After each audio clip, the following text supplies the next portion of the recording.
I am satisfied in you.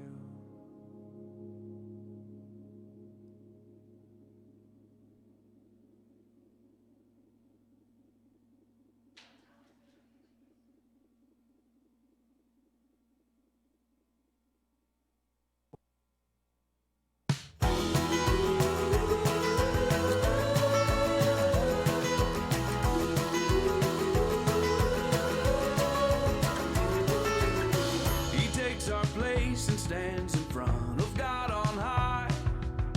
He speaks on our behalf since we don't have the right. He pleads before the God who judges hearts of men. Our mediator served the sentence for our sin. There is only one God. There is only one mediator standing between God and man. He's the only way to salvation.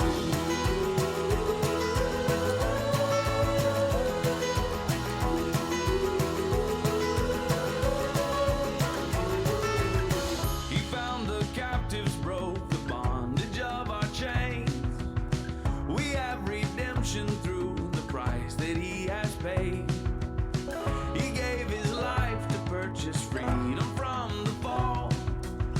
Our mediator was the ransom for us all. Come on! There is only one God.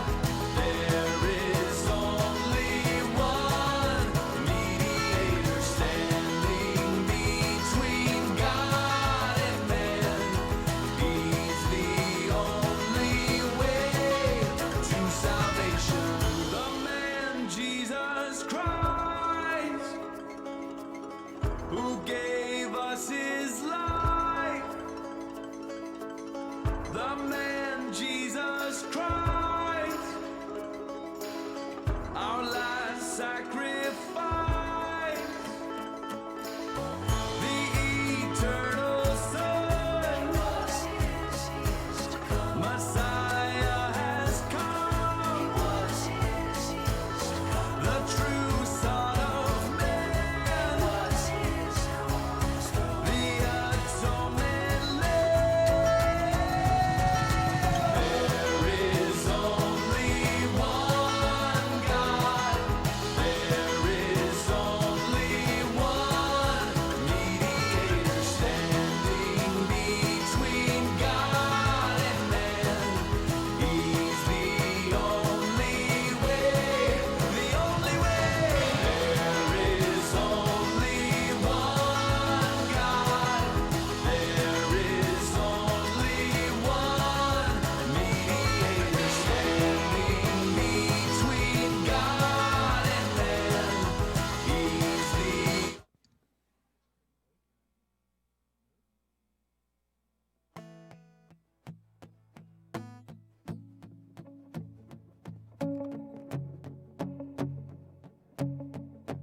Welcome, everybody. This is City on a Hill Community Church. If you guys are in the back, come on up to the front. If you guys are sitting, stand. Let's get ready to sing this morning.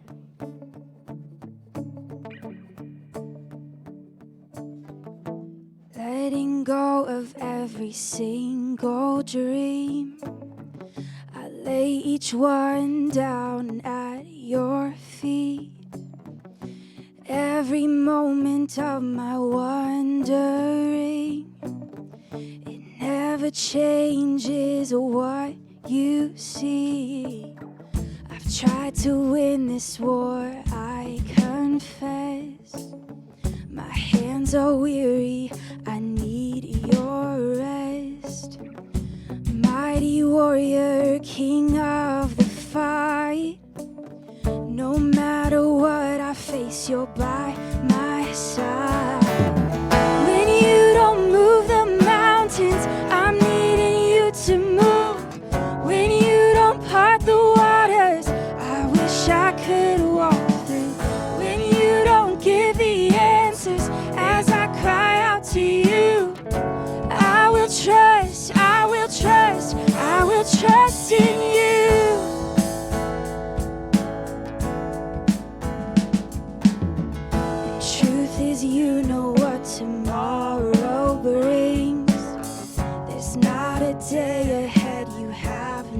seen. So in all things be my life and bread. I want what you want, Lord, and nothing less. When you don't move the mountains, I'm needing you to move. When you don't part the waters, I wish I could walk. When you don't give the answers as I cry out to you, I will trust, I will trust, I will trust in you. I will trust in you.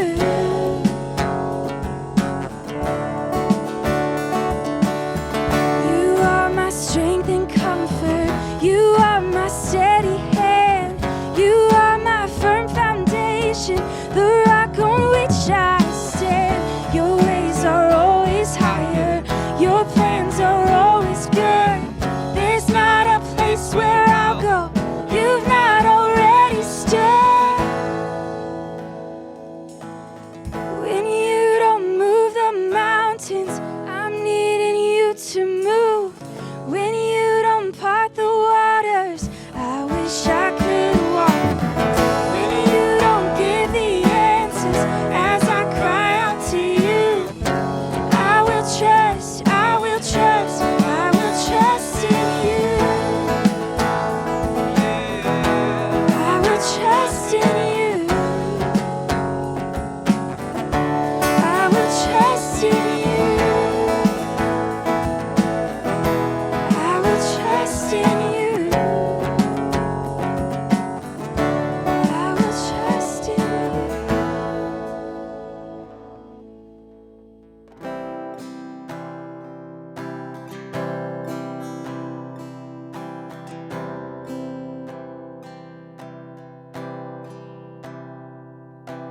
Who am I that the highest king would welcome me? I was lost, but he brought me in. His love for me. Oh, his love for me. Who the Son sets free, oh, is free indeed. I'm a child of God. Yes, I am. Free at last, he has ransomed me. His grace runs deep. While I was a slave to sin, Jesus died for me. Yes, he died for me. Who the Son sets free, oh, is free indeed. I'm a child of God. Yes, I am. In my Father's house, there's a place for me. I'm a child of God. Yes, I am. I am chosen, not forsaken. I am who you say I am. You are for me, not against me.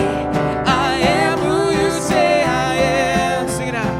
I am chosen, not forsaken. I am who you say I am. You are for me, not against me. I am who you say I am.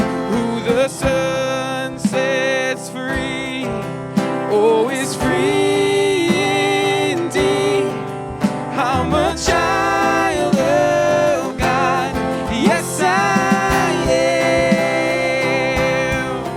In my Father's house, there's a place for me. I'm a child of God. Yes, I am. I am chosen, not forsaken. I am who you say I am. You are for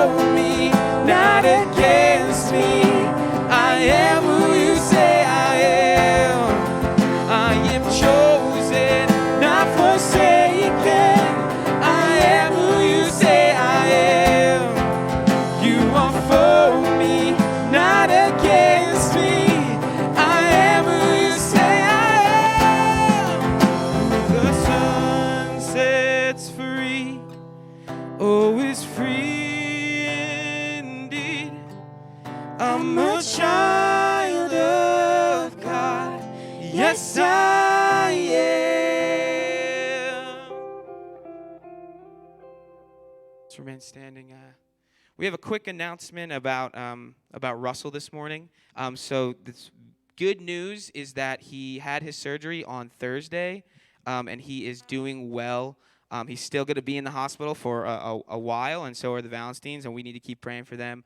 But we wanted to give you guys an update and just say that his surgery was an awesome success, and that they still need prayer and they still need support, and that we're going to be there for him. And let's just bow our heads and pray this morning. God, we thank you for everything that you've given us as a church and as individuals in this room.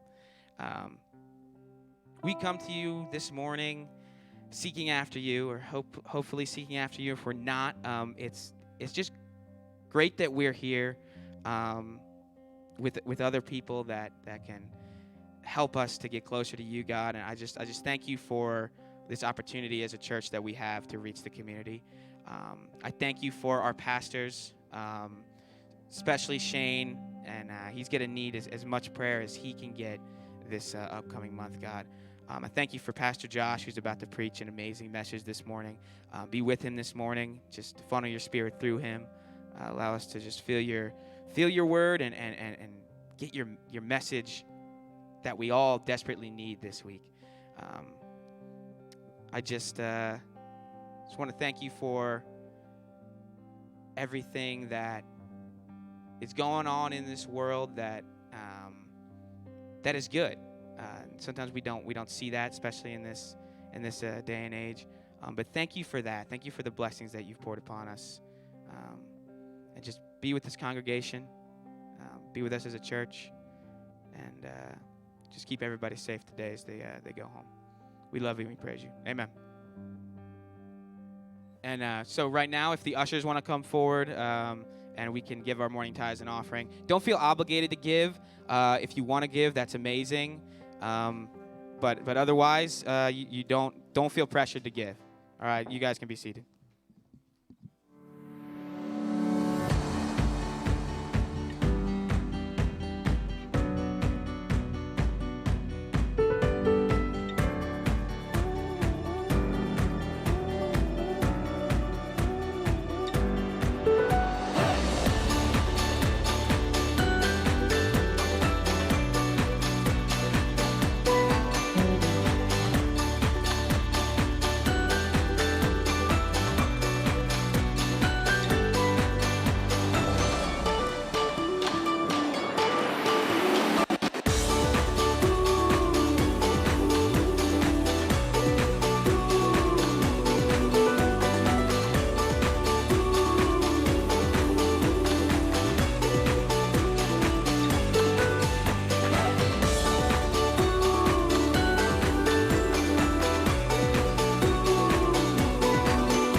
Oh, hey guys. Don't mind me. I was just doing a little building, a little fixing. Today we're in our Bridges series, and if you've been with us the past couple weeks, you will know that Shane and Nicole aren't here, and that means he gave me creative freedom to do with what I wanted this Sunday. So for better or for worse, this is what we're doing today. We're going to talk about building. We're going to talk about bridges. It's going to be a lot of fun. So I want to start off by asking the room, and we'll start by this. Building can look like a lot of different things, whether it's working with wood, whether it's working with metal. Maybe you work with sculpting miniatures. You have a train garden. Maybe you're a seamstress, and you make all your own fashion clothes. It can look like a lot of different things. So I'm curious to see a show of hands. How many of you guys would describe yourself, at least in part, as a builder? Okay, yeah, good. That's at least 40% of the room, I guess. Awesome. I certainly would consider myself a builder. Tools are something that's really a big part of my life. If you know me, you know that I love to work on cars. I also have been taking on quite a big woodworking project with Amber. If you don't know, we are in the middle of our tiny house build, which if you've seen those before, small house on wheels, cool little place to live, a fun project to build. It's been hard to work on it over winter because of the cold and the rain, so I'm really excited to get to work on it as the warmer weather comes. I don't know who's more excited, me or my dad, because it's sitting in his property, so I don't know who's more excited to see progress made on that. But yeah, I certainly am somebody that really enjoys working with tools. We've got a couple pictures of the house and the progress we're making. There's Amber, who did a lovely job singing.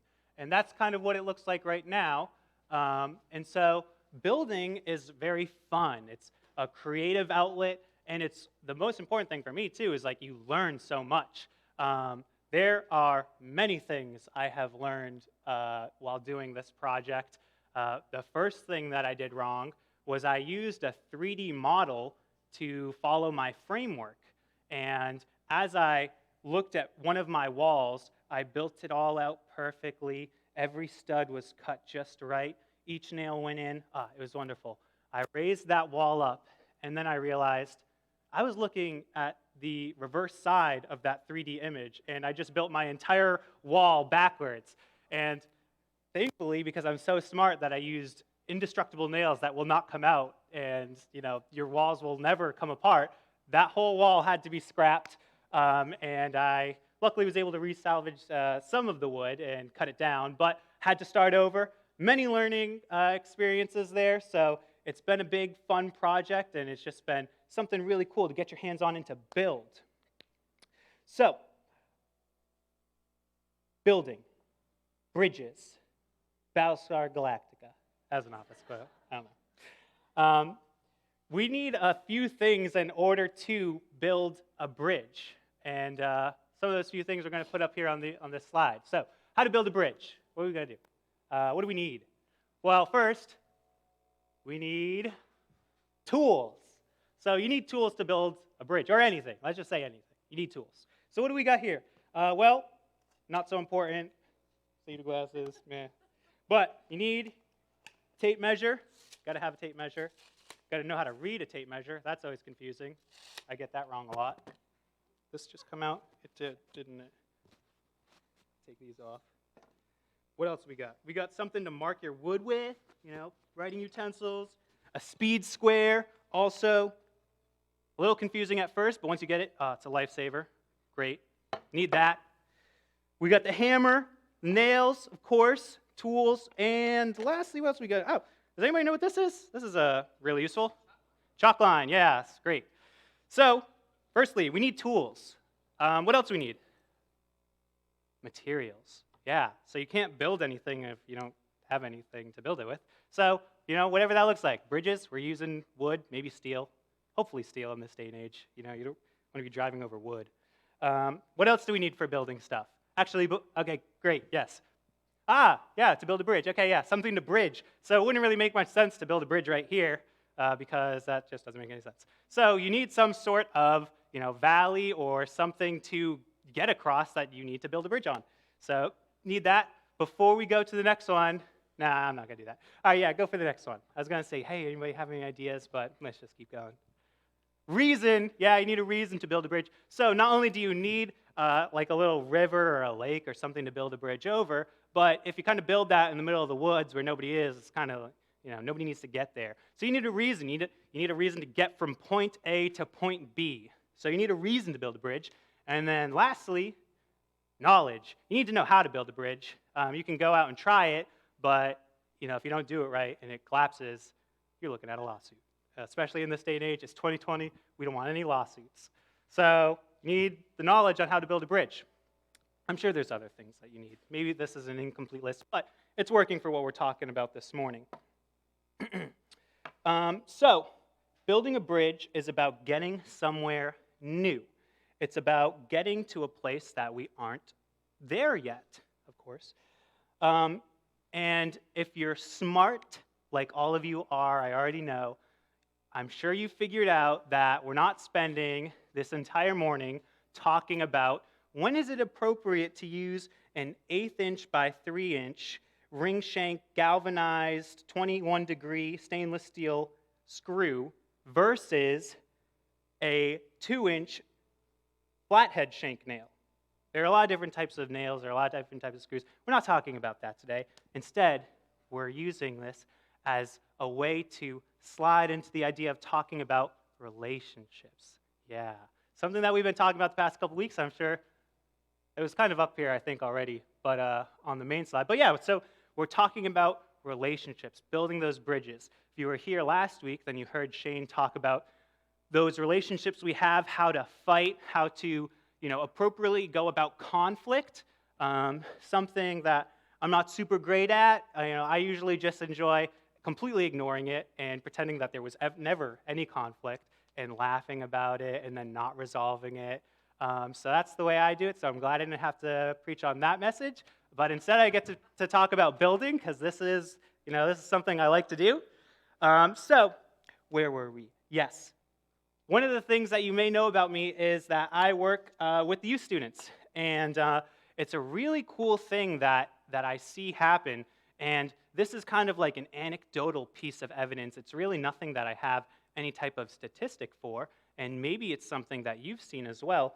But it seems to me, from my observations in life, that kids and just younger people in general, middle school, high school, let's say around there, it just seems like they're 10 times more likely or just 10 times more able to make new friendships and meet new people and just invite people to things more so than we are when we become adults and we get older. It just kind of gets a little bit more difficult for whatever reason.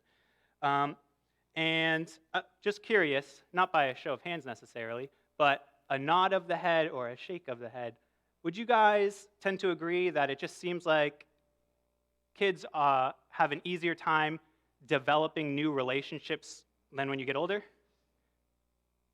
Yeah, I'm seeing a lot of head nods. Cool. People agree with me. That's a good thing. This past Thursday, we all went to the trampoline park in Catonsville called Get Air. Yeah, hit that slide, Autumn. It's a picture that she's in, so she didn't want to do it, but thank you. So we all went to, yeah, put that back up there. Yeah, no one can see. I won't point her out where she is. It's so hard to see. But we all went to Get Air, and as I was saying a couple weeks ago when I preached, if you were here, the sermon series that we were kind of in and the message that we've been talking about this whole past month was about befriending and just kind of going into the world and investing in people. And so one of our challenges this past month was to the students to say, hey, let's challenge ourselves to invest in our friends, our peers, the people at our schools, maybe our jobs if some of them have jobs, and invite them to some of these events so that we can just love on them and get to know them and hang out with them and just have fellowship.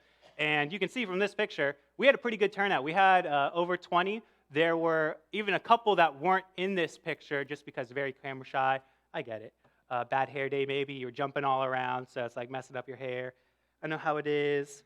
But really, we had a large number of people invite neighbors and friends, and it was like a really cool thing to see. I got to meet a lot of new students, so it was an awesome event. We had an awesome turnout, and it was just something that kind of showed me, wow, it's so cool to see these students going out and inviting and investing in, the kids at their school and their friends and bringing them to an event like this.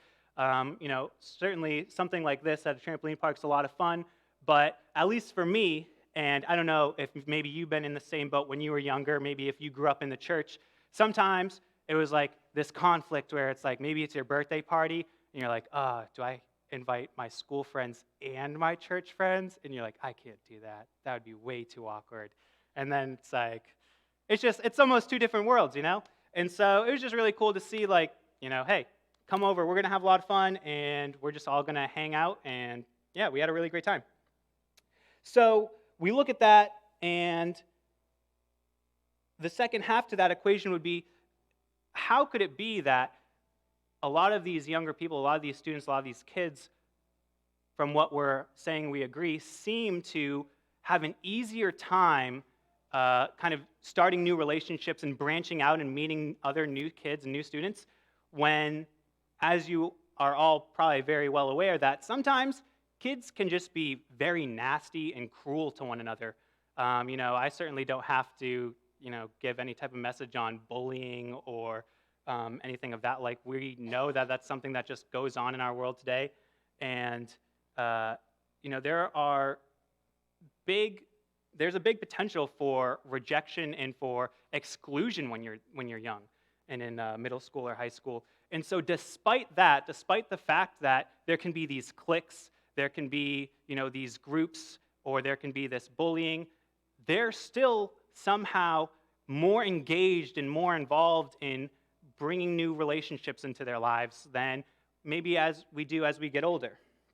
And so, kind of like a little anecdotal piece of evidence might be, as an adult, maybe you're on your lunch break, you go to the break room. Steve from IT, when you go to sit down, isn't going to pull his lunch away and be like, "You can't sit next to me, you have red hair." That probably won't happen. As adults, we kind of just learn to treat each other with a little bit more respect, hopefully. So it's almost like these students have this obstacle that seems to somewhat disappear as we get older. Yet they're doing maybe better than we are. And so the question could be, hey, was Peter Pan right? Does a little bit of magic just go away when we become adults? I don't think so. I mean, maybe I'm still a little bit of a kid. I don't know. I'd like to think I'm an adult. It depends. My parents might have a different answer if I'm an adult or not. We won't go there.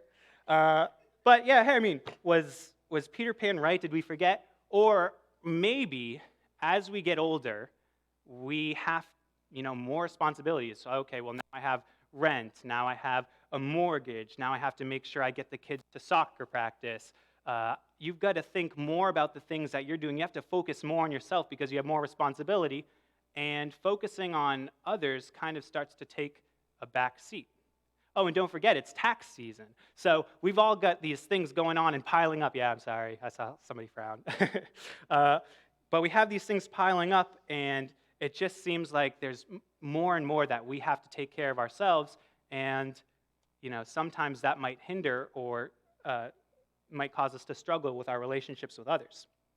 I tried to kind of be a little bit relatable with the youth this past month by telling them this ongoing saga I have at work, which I'll fill you in with.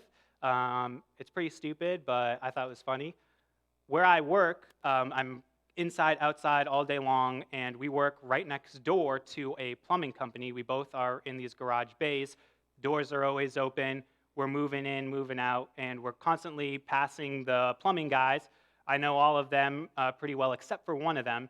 And we're always, saying, "Hey, where are you off to? Hey, what are you working on today? Hey, what's for lunch?" Just chatting about the weekend and stuff. And a couple of them I know really well. One guy in particular, really don't know anything about him except his name, Chris, which I just learned way too late, even though he wore a name tag, all the time. So that's even worse. But Chris is the type of guy, I hope he never sees this because it'd be super awkward for me.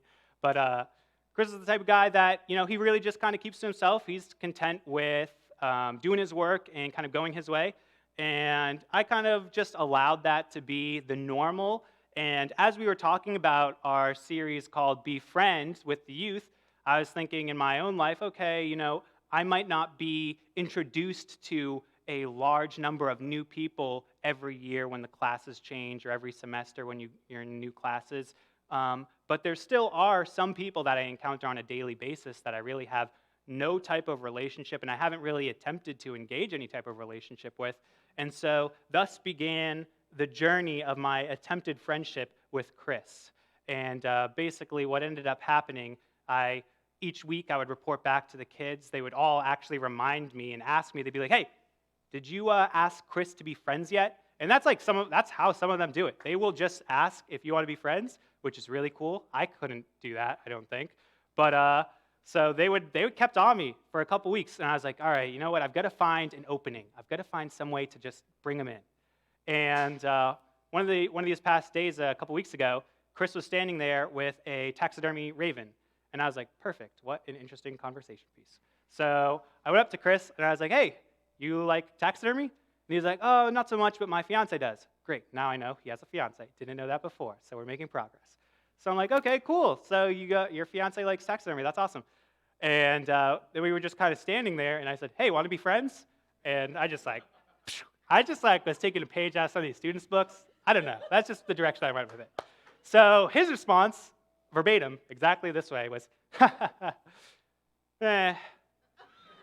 And so then I, verbatim, was like, yeah. And I just stood there silently. And then I was like, all right, you know what?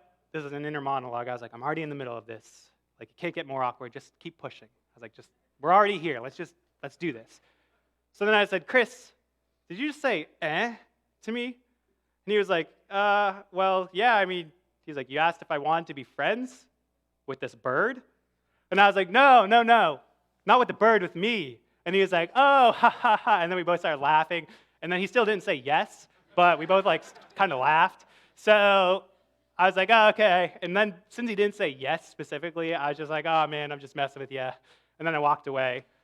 So, I think we kind of ended it on a good note because we were both laughing. I've seen him a handful of times since that incident, and I was just like, hey, friend. And he's like, haha, hey, man. So, it's cool. I'm not sure if he knows my name, but, hey, we're getting there. So, yeah, I mean, hey, making friends and just introducing yourself to somebody that you don't know or starting a brand new relationship, those can be really awkward and kind of weird and difficult. And, like we were kind of talking about, maybe even more so as you get older. I don't know what that's about, but it just seems to be a thing. So before we kind of get into a little bit more about what we're talking about, we're going to pull up some scripture from Colossians chapter 3, verses 9 through 14. It's going to be on the screen there. I'll go ahead and read that for us. It says, do not lie to each other, since you have taken off your old self with its practices and have put on the new self, which is being renewed in knowledge in the image of its creator. Here there is no Gentile or Jew, circumcised or uncircumcised, barbarian, Scythian, slave or free, but Christ is all and is in all. Therefore, as God's chosen people, holy and dearly loved, clothe yourselves with compassion, kindness, humility, gentleness, and patience. Bear with each other and forgive one another if any of you has grievance against someone. Forgive as the Lord has forgave you, and over all these virtues put on love, which binds them all together in perfect unity. So if you were here a few weeks ago when I was kind of preaching on the Great Commission, some of this might sound familiar, and that's okay, that's a good thing. We're going to get into some new stuff here in a second. But let me say something that you already know, hopefully you already know, is that God does not need a bridge to get to us. He has complete access. He is omnipresent. He is everywhere. He doesn't need this bridge to get to us. We, however, need a bridge to get to him. Does anybody know what that bridge is? Jesus, yes. We need Jesus in order to be in the presence of God. With our sin, Jesus was the ultimate sacrifice and the ultimate bridge by taking that sin away and allowing us to be in the presence of God. And so, for us, Jesus is that perfect example of a bridge that allows us to encounter God, when our time comes. But importantly, that is not there's not a period at the end of that sentence. That's not the end-all, be-all. Some people need a bridge to get to Jesus. Not everybody, as we are aware, has Jesus in their lives. And so what we need to do is we need to give them a bridge to encounter Jesus. One of the points that we have here today is that investing in others so that we can have a relationship with them and a bridge can be built towards Christ is not a passive activity.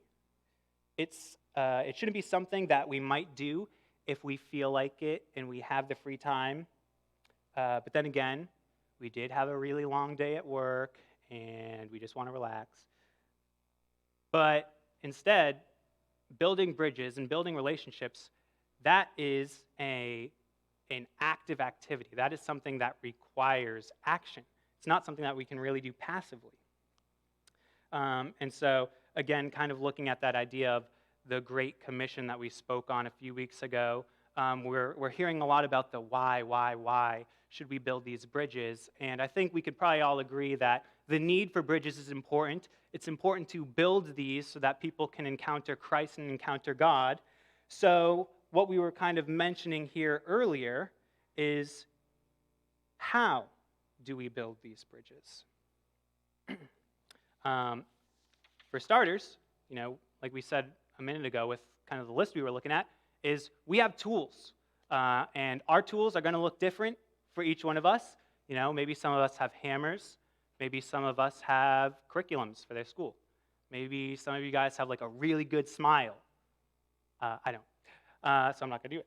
But we all have these different tools, and we all have different ways that we can encounter people and be in relationship with people. So looking at this idea of how to build bridges, let's look at that first point. Show interest and be interested in. Okay, so those are two different things, to show interest and to be interested. And, just by the literal meaning of the words, I think we all know what the difference there is. But I'm sure we can all think of a time in our lives where somebody has specifically showed interest in something we were doing, or they specifically invited us to come to a dinner or an event. And I'm sure that when that happened, you can think back and say, wow, that really felt good when that person specifically took the time to invite me or was really engaged in that conversation and asking me a lot of questions. It feels good to have somebody show an interest in you, and we can be that for other people. Now, not just the showing the interest, but it's important to be genuinely interested. We don't want to just kind of say, ask the questions through the conversation and try to get through it, because, again, looking back, all of us, I'm sure we can all think of times where we were in conversations where the other person may have been asking us questions, but you can tell they were kind of looking away, or they were trying to speed things up and they were trying to get out of there. And it just kind of, it's a crummy feeling. They really weren't involved or engaged in that conversation, and they were just kind of going through the motions. We've all been in conversations with other people where it's been like that, and you can certainly tell the difference. So not only should we be showing interest, we should genuinely be interested in. And if you ask yourself, as you're sitting there or throughout the week, am I genuinely interested in engaging in others? Well, that's a conversation for you to have, with yourself, and hopefully that's something that, you can pray to God for, just a heart that wants to love people, because that's what, God wants for all our lives. So that's our first point. Second thing that we can do for building bridges, look ahead. So we have to acknowledge that the potential that we have and the opportunity that we have to invest into other people and to engage in a conversation, sure, awkward, yes, we've all agreed that.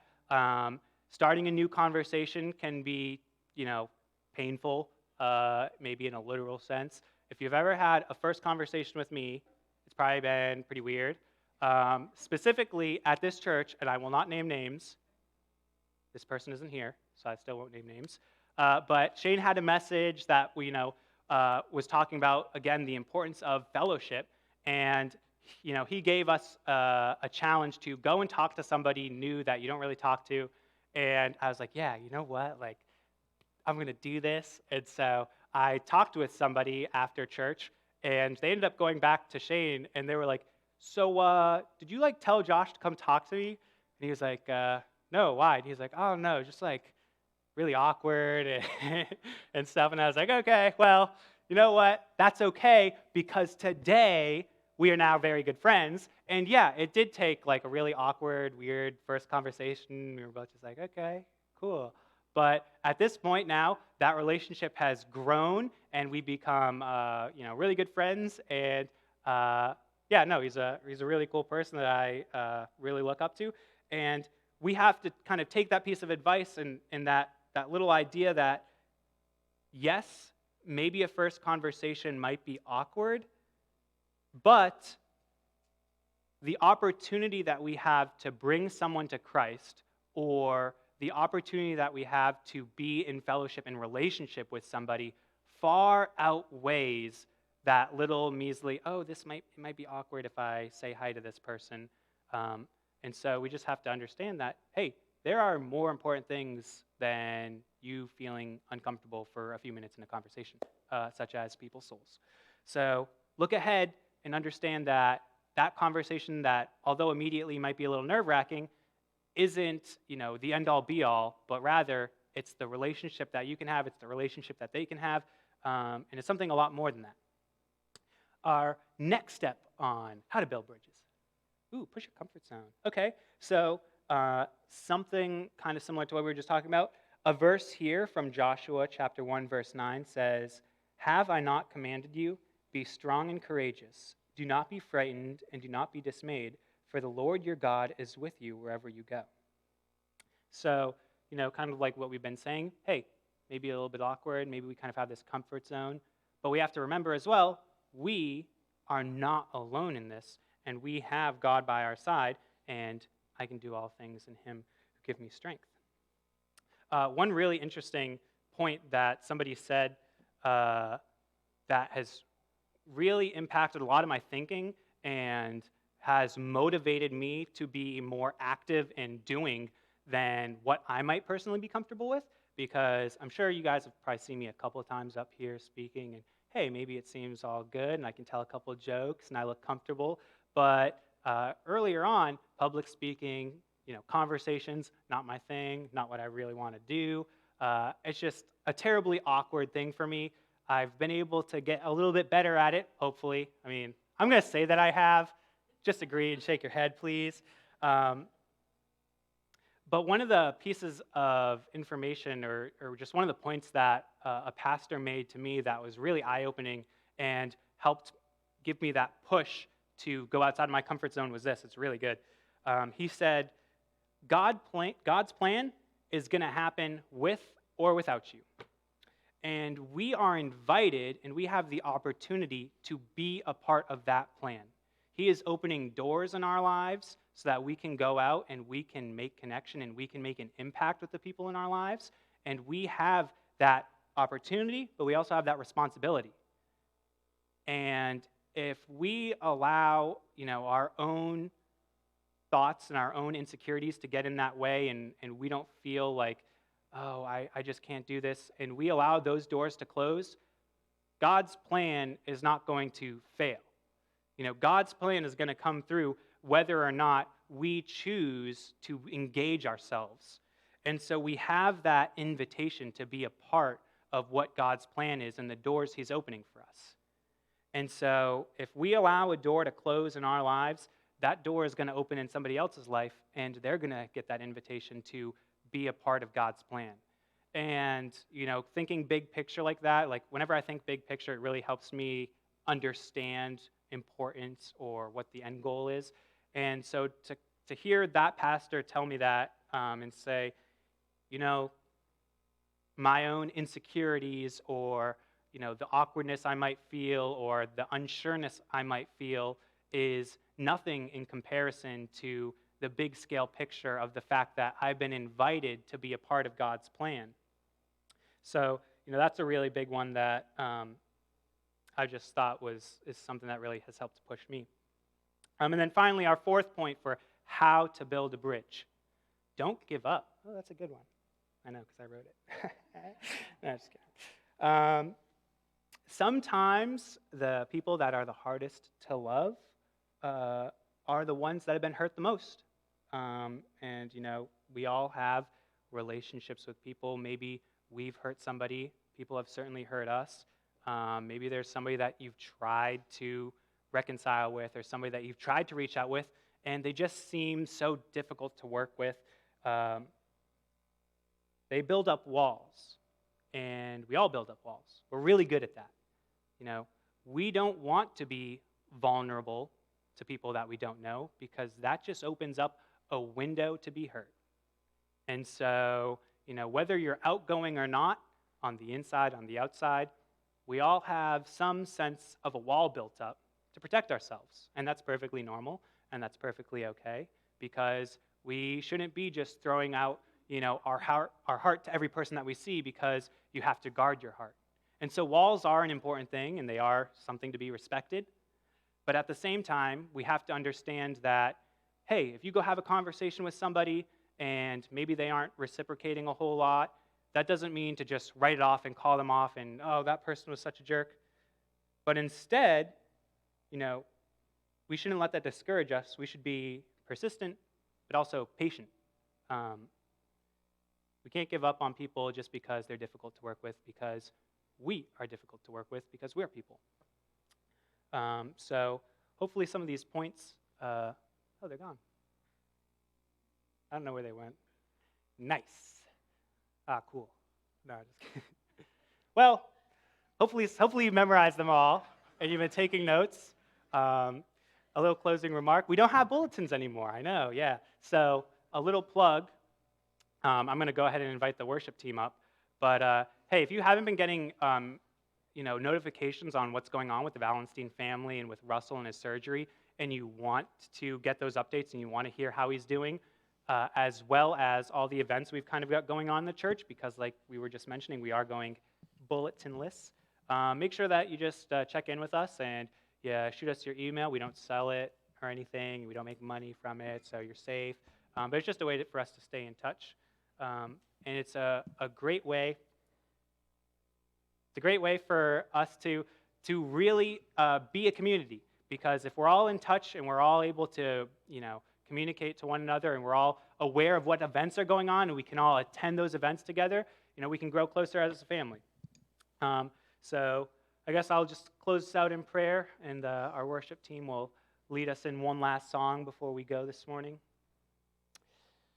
Lord, I just want to thank you for the abilities that you've given us. I want to thank you for the tools that you've given each and one of us, as unique as they are from person to person, whether it's the hammer that one person may have, whether it's the smile another has, whether it's that school curriculum. We all have our unique tools, and I pray that you instill in us the confidence to go out and to build these bridges for one another. I pray that you instill in us a heart of love for one another and the understanding of how important it is to build a bridge for somebody to encounter your son, Jesus. I pray that throughout this week, as our eyes are opened to the opportunities that we're blessed with to make an impact on people, that we choose to take a step out of our comfort zone and we choose to take an action and do something that we can do for your plan, Lord. I pray that you just instill that confidence in us, that we feel your presence with us as we go throughout this week, this month, this year. Give us changed hearts that reflect your love for people. And I just thank you for the safety and for the wonderful surgery that Russell's received. We pray for your continued hand on him and for your blessings. In your name we pray. Amen.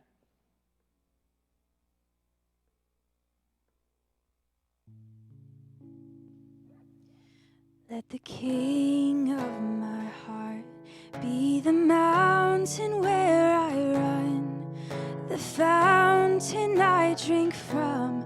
Oh, he is my song. Let the King of my heart be the shadow where I hide, the ransom for my life. Oh, he is my song. You are good, good.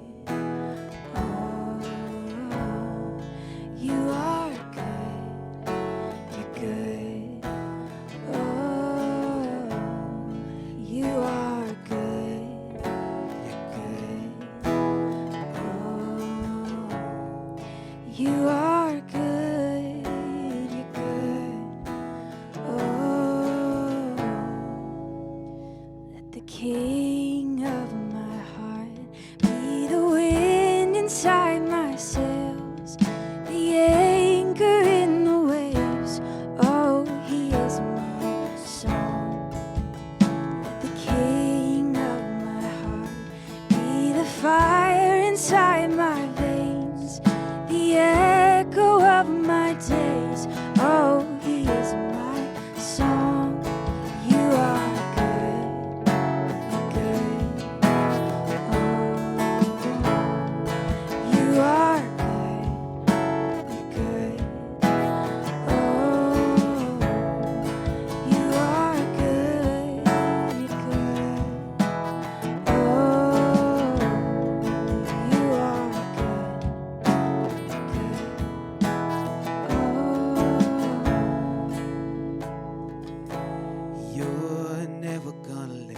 You're never gonna let me down. You're never gonna let me down. You're never gonna let me down. You're never gonna let me down. You're never gonna let me down. You're never gonna let me down. You're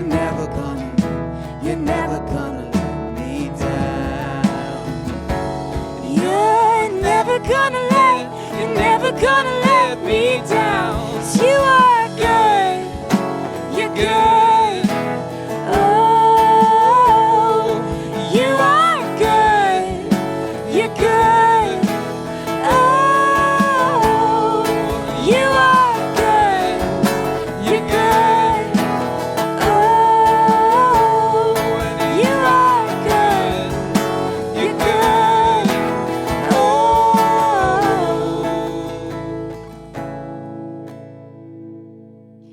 Let the king of my heart be the mountain where I run, the fountain I drink from.